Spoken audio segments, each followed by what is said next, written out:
Mama. Welcome to the One Income Family podcast. I'm here with you today because I see your struggle. I see how much you're trying to keep your grocery budget down, all while fighting inflation and rising prices. Unfortunately, no matter how much you wish you could, you cannot control prices. But what you can control is your budget, and that's what we're going to go over today. How to essentially inflation-proof, or better said, ease the pressure that inflation puts on your budget. So give your kiddos some magnatiles and grab yourself a pen and paper, and let's get to it.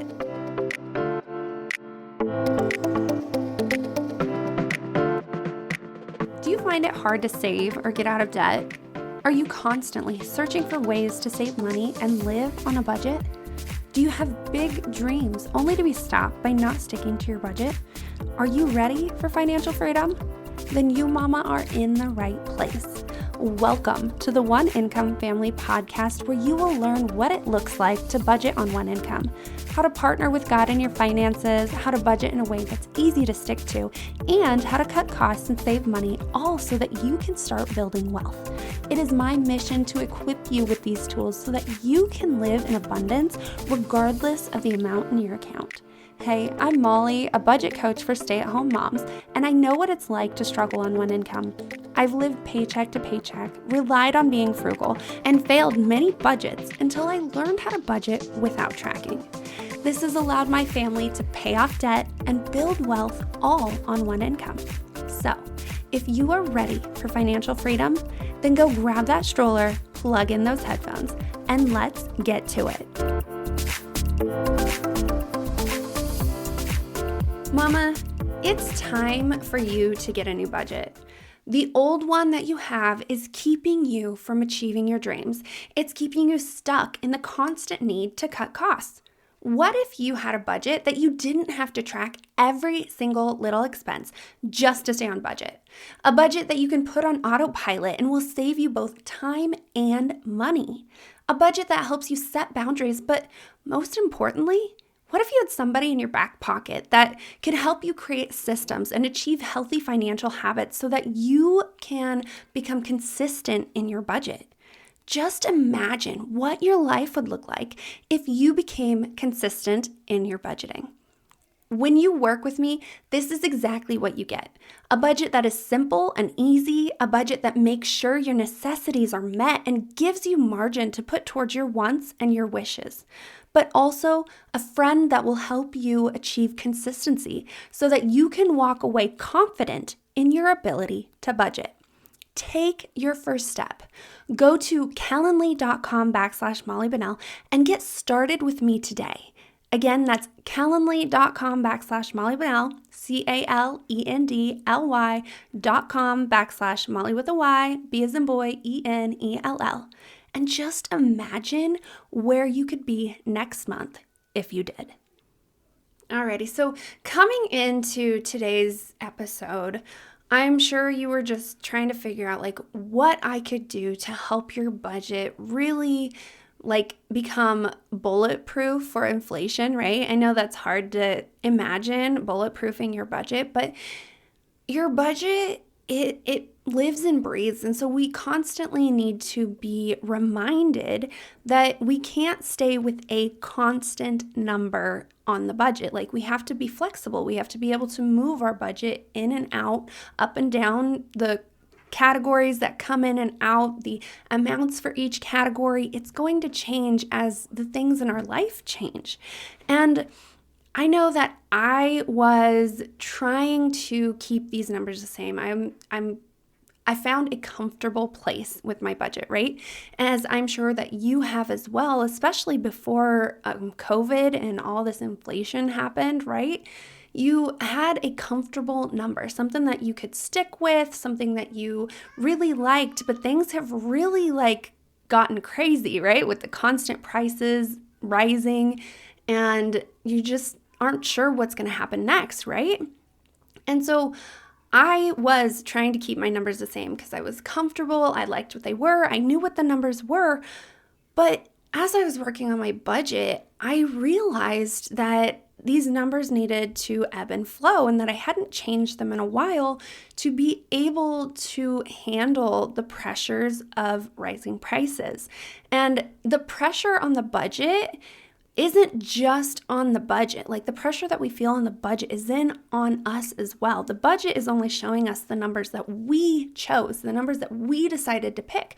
But as the economy is changing, we then have to change those numbers and we get comfortable in the numbers that we like, the numbers that we're like, oh, yes, I can do everything that I want to do and everything's all fine and dandy. But now that prices are changing, it means that I have to go in and make changes, which is hard. It's not easy to do. And not only with rising prices, I also have growing children. So then I have to put more money in the budget to feed those growing children, right? And so that's what today is all about. It's talking about my number one thing that I've realized through this whole situation that you need to know so that you can take this knowledge and create a better budget that's going to be able to handle the pressure and take the pressure off of you. Like don't let the struggles of living on one income keep you from doing the things that you want to do, but you still have to be able to know when to give a little and when to take a little and know how to be able to do that, right? And so that is what I'm talking about today. So my number one thing that my tip to help ease the pressure of increasing prices is simply this: put margin back into your budget so that you can create or recreate your budget and so that it can accommodate for the rising prices and the growing of your children. So let me rephrase that so it makes a little more sense.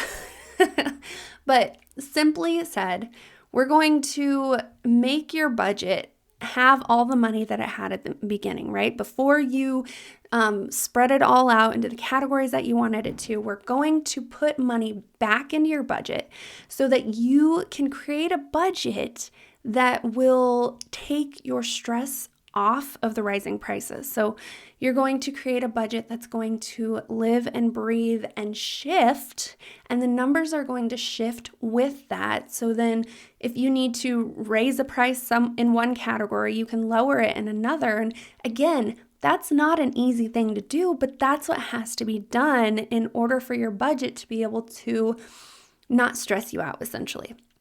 So what can you do to put margin back into your budget or to put money back into your budget?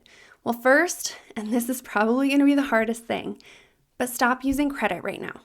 Until you figure out what your budget needs to be at with the rising prices and inflation, stop using credit. Don't allow little pieces of money here and there to be tied up into a loan or into a subscription or into something that has to be paid or else. Like there's no give and take there. It's just take. And if you want your budget to be able to fit all your needs into it, then you have to get rid of the credit for a little period of time. And again, it's just until you get this new inflation budget figured out that's going to work best for you, right? Then you can bring that stuff back in if you want. I don't suggest it. My opinion is that you should save up for that and save money by not having to pay creditors or the bank that extra money for your money, because that's what a loan is, right? You're paying somebody for fast money, and we don't want to do that. We want to use every dollar for whatever we want it to go towards and not give it away for money. That seems silly to me, but we won't go down that rabbit hole much further. We'll stop right there. Okay, so then another thing that you can do is buy in bulk. And I put a caveat on this because buying in bulk is great, but if you don't need the bulk or if the bulk is going to go bad on you before you're able to use it all, then that's just a waste of money. So don't do that. But when you can, like canned good items or other food items that maybe like toilet paper and there's lots of things out there. Not a lot's coming to mind right now, but you know what I'm talking about. You can buy those things in bulk and cut down on the price. That means that instead of buying it more often, you're buying it once, and the price is usually lower because of that, which you can back that up with research by going and looking at the cents per price on, or the unit per price? I'm drawing a blank on what it's called. But when you're looking at the tag, it's the little orange one that says cents per unit. That's what it is, per like pound or ounce or whatever the unit weight is. And it'll tell you whether it's more or less by whether the cents is more or less. And when usually, not all the time, so pay attention, but usually the bigger the item, like say you're getting 3 pounds of macaroni instead of 1 pound, it's usually cheaper to get 3 pounds versus the 1 pound, right? And that's also keeping more money in your pocket, more going out at one time, but more money in your pocket over the long run. And there's so many ways that you can do this. Like you can even, like if there's something you really want and you want to buy it with a friend or a family member and then just split the price from there, that's another way that you can buy in bulk and still be able to get a cheaper price for it, right? So when you can, buy in bulk because that will put money back into your budget. Okay, another thing that you can do to put money back into your budget is look at what's coming out. And this is the hard part. What can you say no to? Not forever, but for a period, just until you can get the budget squared away, and then you can bring those things back in. Like what subscriptions can you say no to for like 3 months until you get this budget squared away, like whether you like the amount that's in each category, and then you can start bringing those things back in. What can you say no to for a minute, like going to the movies or going out to eat, like those things? What can you say no to just for a little bit so that you can make sure that the money is going where it needs to go and then put that fun money back in? Or even like pause for a little bit on savings or the debt, paying back debt.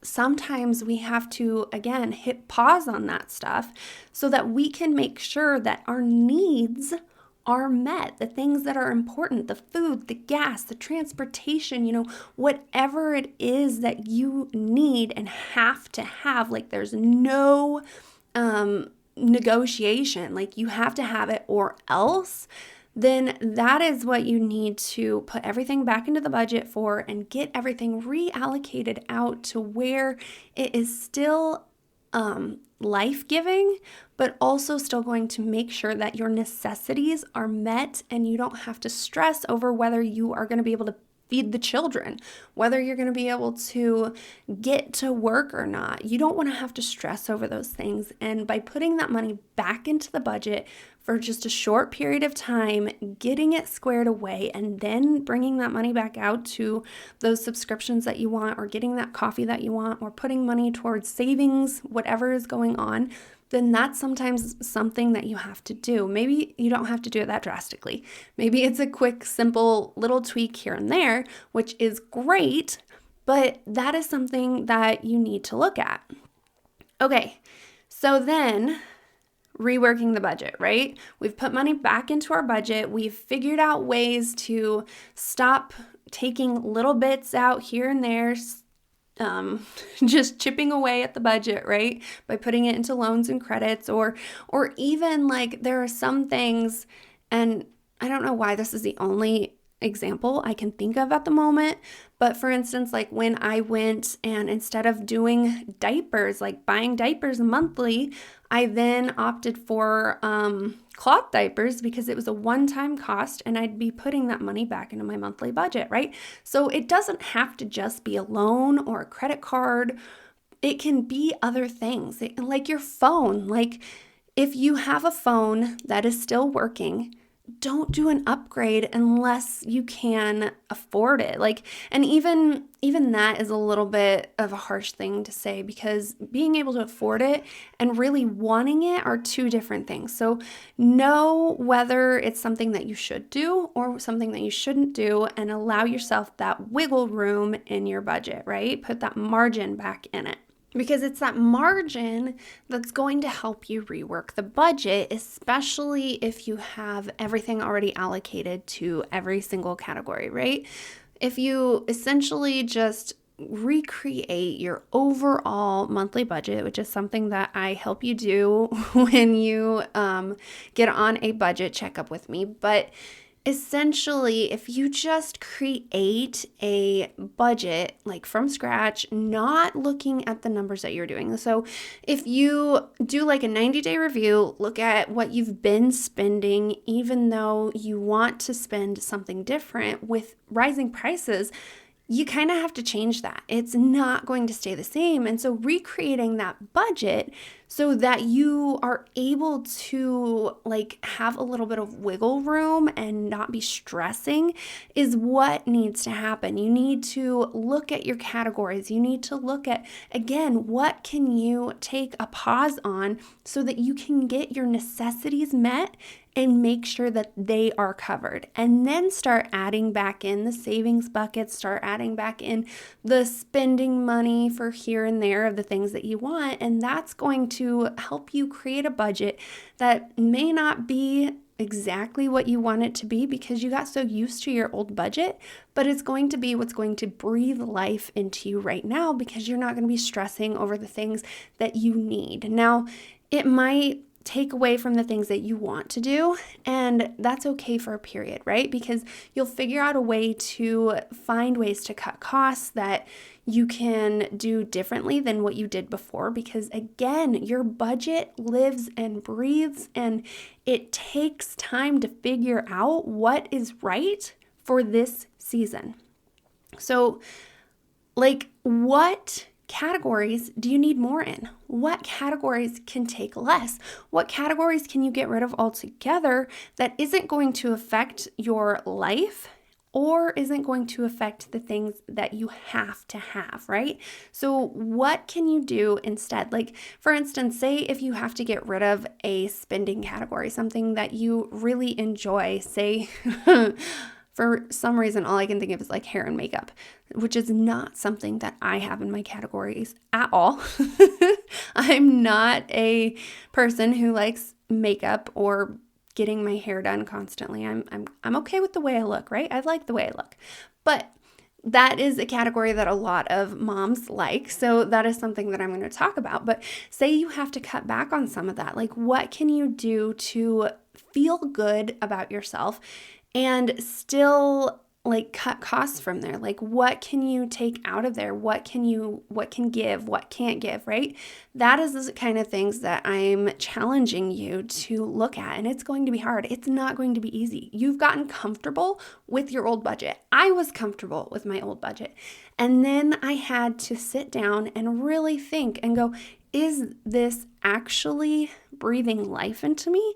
Or is this taking life away, making me stressed out, making me confused, making me overwhelmed, not knowing what to do, constantly looking for ways to cut costs that just aren't there? That's not a budget that's going to get you anywhere. That's not a budget that you're going to want to try to stick to. And you're going to fall off every single time because you don't have it set up for a way that's going to breathe life into you.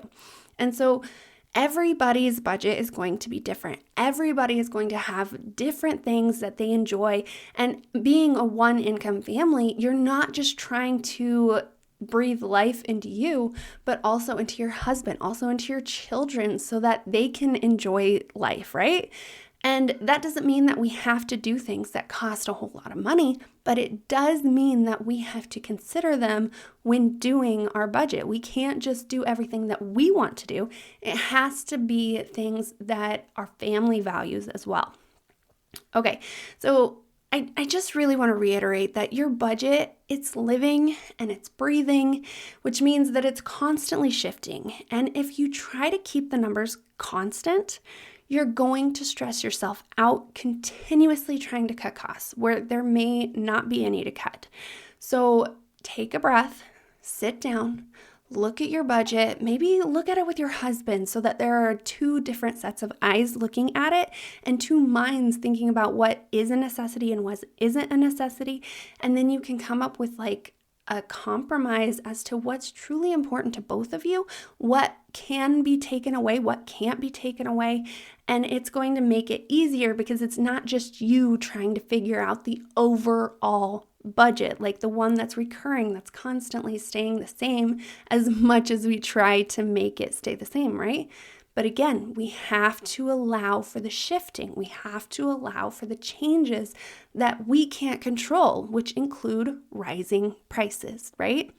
Okay, so if this is something that really stood out to you, if it's something that you would like some assistance with, definitely come over to calendly.com/Molly Bunnell and grab a free clarity call so that we can talk over what your struggles are, where it is that you would like some help with your budget, with setting up a new budget. Maybe that's something that you would like some assistance with, and you and your husband have already looked at it and you can't find any other wiggle room. I would love to look at it with you and assist you and give you ideas that I have as well, right? So come on over, grab yourself a free clarity call, and yeah, just go to calendly.com/Molly Bunnell. That's calendly.com/Molly with a Y, B as in boy, ENELL. I almost have that down like a song. Here pretty soon I'm going to have you singing it, right? Okay, I will stop there.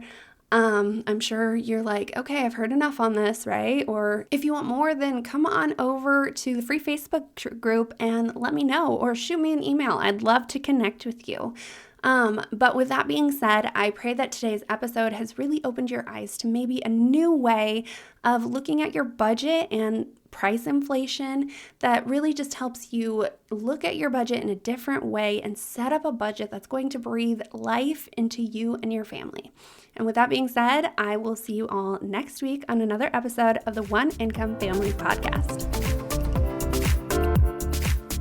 Before you go, I hope this episode has ignited a fire inside of you, and I pray that it creates long-lasting impact. Did you know that you too can impact other one-income families? All you have to do is leave a written review, and you help get the podcast in the hands of other mamas in need. You can also text this episode to that friend who is also knee-deep in the same kind of chaos as you and inspire them to make a change. Also, your review lets me know that you're enjoying the show, and that lights me up. I get so excited to hear from you. Another great way that we can connect, though, is through the One Income Family community over on Facebook.